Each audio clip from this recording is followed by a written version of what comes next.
Yan sinasabi po ninyo is the trading floor. That's the spot market. But I'm telling you, these are the figures. You can check it. Kaya po binigay ko na po rin para makita po ninyong lahat. I can even give you a name of a company in Singapore. Para siya po yung makipag-deal. It will take only the government, siguro mag-issue po kayong letter of intent. Baka mamaya po, sumagot na po yun . Before we are overwhelmed by statistics coming from the oil companies, I think we should put some perspectives on today's hearing. You will note, Mr. Chair, that during the last hearing, this representation provided certain data coming from the tanks of Rotterdam Refinery and the tanks of Petronas Malaysia, also docked in Singapore. May I be allowed to present this data, Mr. Chair, which I updated last night. So these are basic price data as of March 25, 2026. Yes, go ahead, Senator Mark. Can you please, can you see it, Mr. Chair? This slide, Mr. Chair, is provides the data supplied to me by Netherlands Refinery, Rotterdam Tanks in Singapore, as of March 25, 2026, on the basis of 100,000 shipment, 100,000 metric tons, which means 118 million liters. And assuming that Philippine peso is 60 pesos per $1, 1 metric ton equals 1,180 liters. The FOB price, as you will see in this slide, Mr. Chair, is 570 US metric ton per metric ton. Okay, metric ton. Yung shipping cost nito, Mr. Chair, ito 1,500. Okay. So, yung MOPS niya is 1.71 dollar per liter. Kapag kinompute natin ito, Mr. Chair, FOB $570. So, translate na natin $15 per liter. Isama natin ng $15 per liter and MOPS of 1.71. Multiply that by 60, Mr. Chair, and divided by 1,180.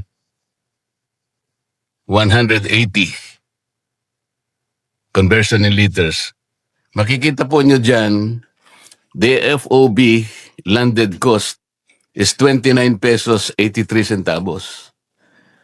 Kapag in-add po natin yung mga local add-ons, importation, distribution, and storage deposit to acquire TSA, broker fees, duties for change charges, SGS survey, wharfage, incidental charges, 12% VAT, excise tax, BIR fuel marking, 2% CME per liter, and VAT differential totaling only 15 pesos and 51 cents.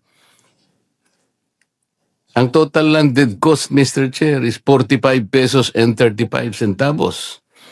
So yung SRP po, or passion price, for example, at 55 pesos per liter, meron pa pong tubo na 9.6 pesos. In the last hearing, you will recall, Mr. Chair, I was asking the DOE Secretary kung paano po nangyari 2 weeks ago before the war, the price of diesel is 55 pesos per liter. Bigla pong sumirit ng 125 average of 125 liters after 2 weeks. The difference is 70 pesos, Mr. Chair, or an increase of 127. Ito po'y verifiable sa paano po. Can you show the second slide?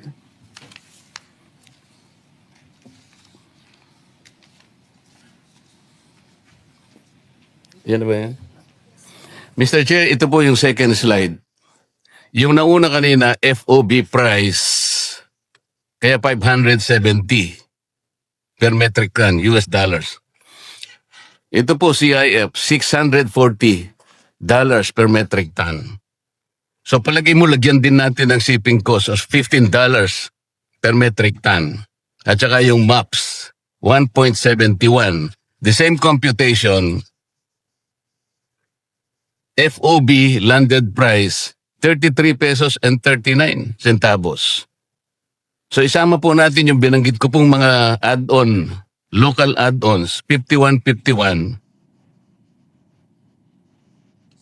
48 pesos and 91 cents. So with SRP or passion price of 55 per liter, may 6 pesos pa pong tubo eh. So paano po nangyari? Kaya hindi ko po maintindihan. Nagpatulong na po kami sa DOE nung isang hearing. Hindi naman po nila maipaliwanag. And they were asking for my data. Ayan na po yung mga data. Will you show the last? Mr. Chair, ito po yung last slide. CIA po ito. Dito po Petronas, Malaysia Refinery. The tanks are all in Singapore. O ito po makikita nyo, $680 per metric ton, CIF. Maski lagyan pa natin na shipping cost na $15 at saka yung 1.71 na MAPS. Again, using the same computation translated into liters, 35 pesos and 42 centavos plus the local add-ons, 50 pesos 94. Passion price 55, meron pa pong tubong 4 pesos per liter.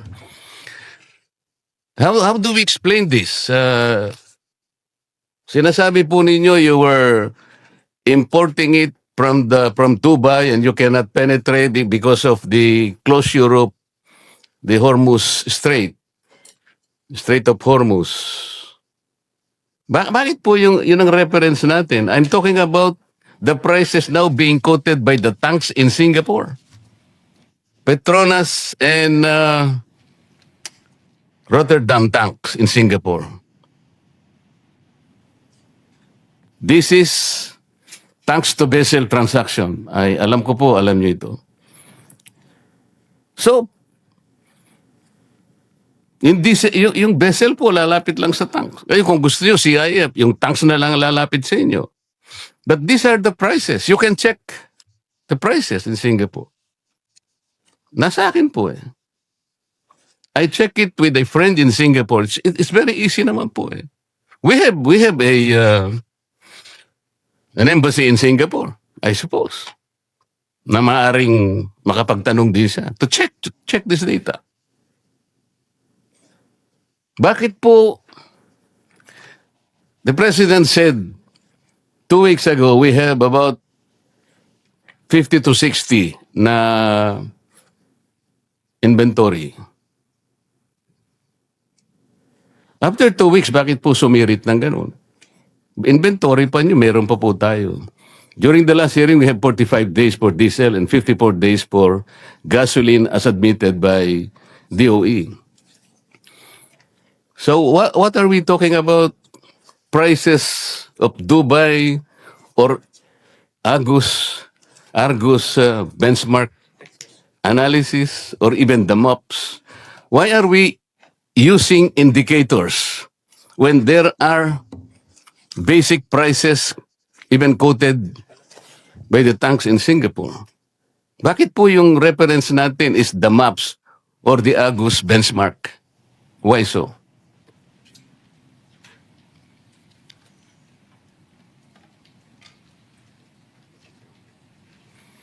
These are hard facts, Mr. Chair. I'm showing it to you now.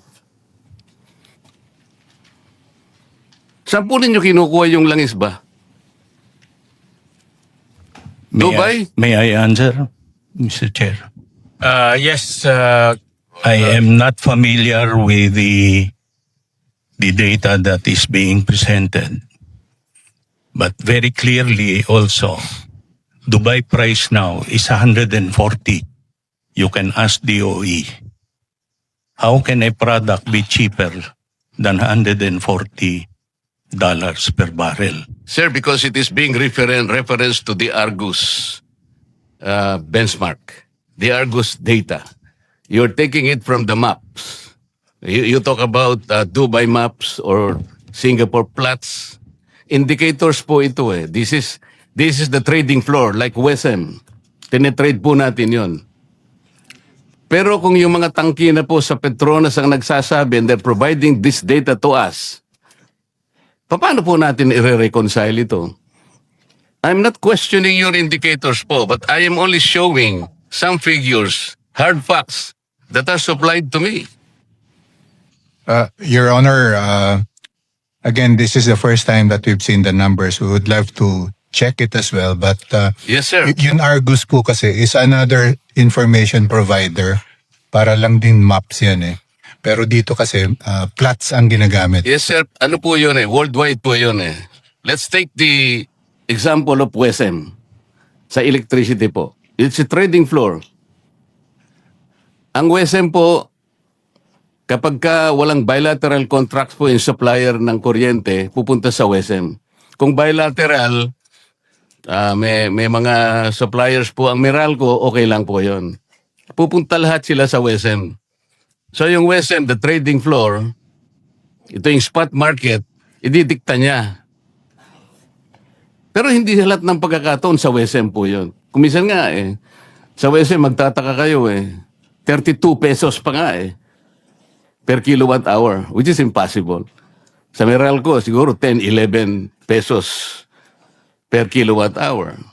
Sa electric cooperative, siguro, medyo mataas ng konti, 14 to maybe 18 pesos per kilowatt hour. Yan sinasabi po ninyo is the trading floor. That's the spot market. But I'm telling you, these are the figures. You can check it. Kaya po binigay ko na po rin para makita po ninyong lahat. Eh. I can even give you a name of a company in Singapore. Para siya po yung makipag-deal. It will take only the government. Siguro mag-issue po kayong letter of intent. Baka mamaya po, sumagot na po yun eh. And for our country to issue the ICPO. Yusek, meron kang gusto sabihin? We'd like to thank, for the record, Mr. Chair, thank you very much. On behalf of the DOE, we asked for the data precisely to validate and also look into the conversion and the computation. So I'd like to thank the Honorable Marcoleta for showing it right now. For the record, Mr. Chair, may I provide the copies of the 3 slides I have shown? Yeah, the committee will request for those computation and furnish the Department of Energy those computations as well as the associations of the different oil company. For the record, Mr. Chair, I am leaving it with the committee Yes. and for the DOE to just access this particular Yes. data. We will Thank you very furnish much, the Mr. Chair. we will furnish the department, Senator Marcoleta.